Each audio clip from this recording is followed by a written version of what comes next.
Au Danemark, le portable est devenu aussi incontournable que le vélo et 97% des Danois sont connectés à Internet. La particularité, c'est qu'ici, cela veut dire avoir l'essentiel de ses données médicales sur soi.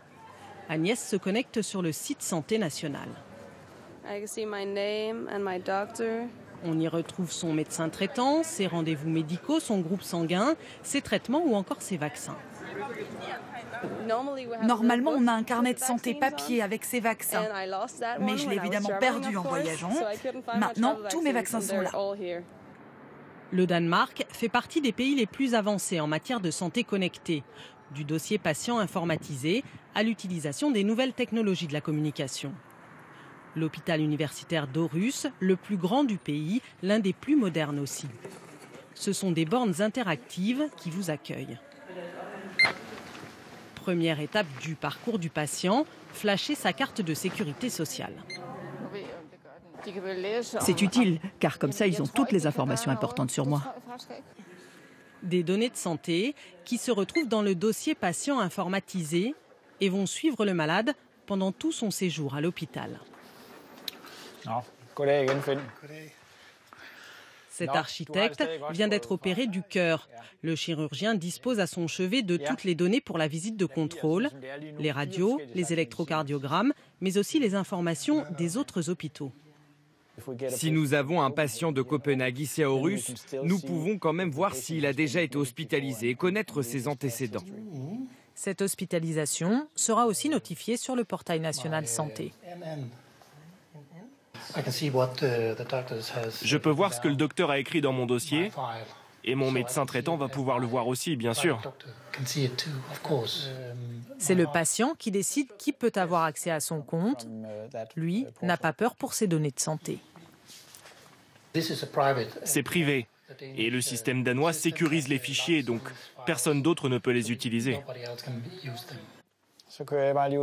Victime d'une crise cardiaque, Finn Christensen a bénéficié du numérique avant même son arrivée à l'hôpital, puisque les ambulances sont équipées d'un électrocardiogramme connecté.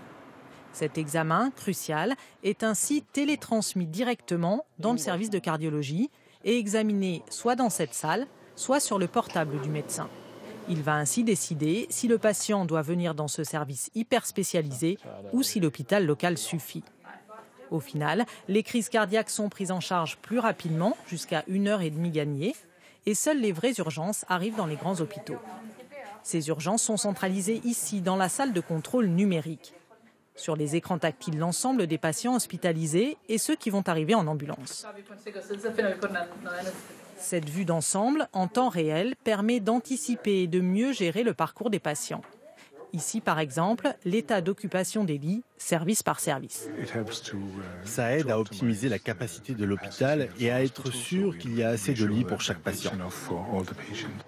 Optimisé à tous les niveaux, de la logistique au laboratoire. Le nouvel hôpital d'Aarhus a coûté près de 135 millions d'euros, financé dans le cadre d'une grande réforme du système de santé. Le Danemark est passé d'une centaine d'hôpitaux, un peu plus de 30 aujourd'hui. La réforme de 2007 prévoit que les 5 régions gèrent chacune un hôpital universitaire comme celui-ci, 5 super hôpitaux hyper connectés. Les patients ne viennent dans ces grands hôpitaux qu'en dernier recours et y restent le moins longtemps possible. Les établissements ont développé l'ambulatoire et la télésurveillance des patients à leur sortie. Aujourd'hui, la durée de séjour à l'hôpital au Danemark est de 4 jours et demi contre 9 en France.